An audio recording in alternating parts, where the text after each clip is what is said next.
ಇಕ್ಷ್ವಾಕು ವಂಶದ ರಾಜ ಚಿತ್ರಬಾನು ಜಂಬೂದ್ವೀಪದ ರಾಜನಾಗಿರುತ್ತಾನೆ. ಅವನು ಪ್ರತಿ ಶಿವರಾತ್ರಿಯಂದು ಉಪವಾಸ ಜಾಗರಣೆ ಮಾಡುತ್ತಿರುತ್ತಾನೆ. ಒಂದು ಸಲ ರಾಜನನ್ನು ಭೇಟಿ ಮಾಡಲು ಬಂದ ಋಷಿ ಅಷ್ಟಾವಕ್ರ ರಾಜನನ್ನು ಕೇಳುತ್ತಾನೆ, ರಾಜ, ನೀವು ಶಿವರಾತ್ರಿಯಂದು ಉಪವಾಸ ಮತ್ತು ಜಾಗರಣೆಯನ್ನು ಯಾಕೆ ಮಾಡುತ್ತೀರಾ? ಆಗ ರಾಜ ಚಿತ್ರಬಾನು ತನ್ನ ಹಿಂದಿನ ಜನ್ಮದ ಕಥೆಯನ್ನು ಹೇಳುತ್ತಾನೆ. ಹಿಂದಿನ ಜನ್ಮದಲ್ಲಿ ಅವನು ಒಬ್ಬ ಬೇಡನಾಗಿದ್ದನು. ಜೀವನಕ್ಕಾಗಿ ಅವನು ಪ್ರಾಣಿ ಪಕ್ಷಿಗಳನ್ನು ಕೊಂದು ಮಾರಾಟ ಮಾಡುತ್ತಿದ್ದನು.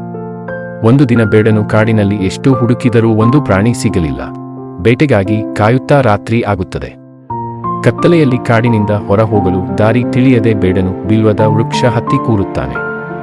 ಬೇಡನಿಗೆ ತುಂಬಾ ಹೊಟ್ಟೆ ಹಸಿಯುತ್ತಿರುತ್ತದೆ. ಬೇಡನು ಮನೆಯಲ್ಲಿ ಹೆಂಡತಿ ಮಕ್ಕಳು ಹಸಿದಿರುತ್ತಾರೆಂದು ದುಃಖಿಸುತ್ತಿರುತ್ತಾನೆ. ರಾತ್ರಿ ಕಾಡಿನಲ್ಲಿ ನಿದ್ದೆಯನ್ನು ಮಾಡಿದರೆ ಕಾಡು ಪ್ರಾಣಿಗಳು ಅವನನ್ನು ತಿಂದು ಬಿಡಬಹುದೆಂದು ಅವನು ಸಂಪೂರ್ಣ ರಾತ್ರಿ ಎಚ್ಚರವಿರಲು ತೀರ್ಮಾನಿಸುತ್ತಾನೆ.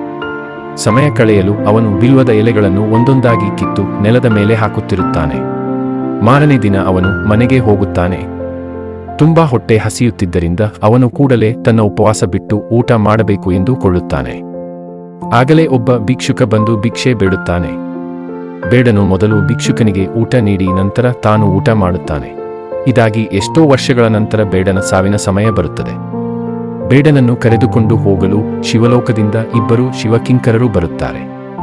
ಬೇಡನಿಗೆ ತಾನು ಶಿವನ ಆರಾಧನೆ ಮಾಡಿಲ್ಲ, ಮೇಲಾಗಿ ನಾನು ಪ್ರಾಣಿ ಪಕ್ಷಿಗಳನ್ನು ಕೊಂದು ಬದುಕಿದವನು. ಇವರೇಕೆ ನನ್ನನ್ನು ಶಿವಲೋಕಕ್ಕೆ ಕರೆದುಕೊಂಡು ಹೋಗುತ್ತಿದ್ದಾರೆ ಎಂದು ಆಶ್ಚರ್ಯವಾಗುತ್ತದೆ. ಇವನ ವಿಚಾರವನ್ನು ಅರಿತ ಶಿವಕಿಂಕರರು, ನೀನು ನಿನಗೆ ತಿಳಿಯದಂತೆ ಶಿವರಾತ್ರಿಯೆಂದು ಶಿವನ ಆರಾಧನೆಯನ್ನು ಮಾಡಿದ್ದೀಯಾ? ತುಂಬ ವರ್ಷಗಳ ಹಿಂದೆ ನೀನು ಕಾಡಿನಲ್ಲಿ ಒಬ್ಬನೇ ರಾತ್ರಿ ಸಿಕ್ಕಿ ಹಾಕಿಕೊಂಡಿದ್ದಾಗ ಬೇಲದ ಮರದ ಮೇಲೆ ಕುಳಿತು ಜಾಗರಣೆ ಮಾಡಿರುವೆ. ಬಿಲ್ವದ ಎಲೆಗಳನ್ನು ಕಿತ್ತು ನೆಲದ ಮಲೆ ಹಾಕುತ್ತಿದ್ದೆ. ನೀನು ಹಾಕಿದ ಬಿಲ್ವದ ಎಲೆಗಳು ಮರದಡಿ ಇದ್ದ ಶಿವಲಿಂಗಕ್ಕೆ ಅರ್ಪಣೆಯಾಗುತ್ತಿದ್ದವು. ನೀನು ಅರಿವಿಲ್ಲದಂತೆಯೇ ರಾತ್ರಿ ಉಪವಾಸವನ್ನೂ ಮಾಡಿದೆ.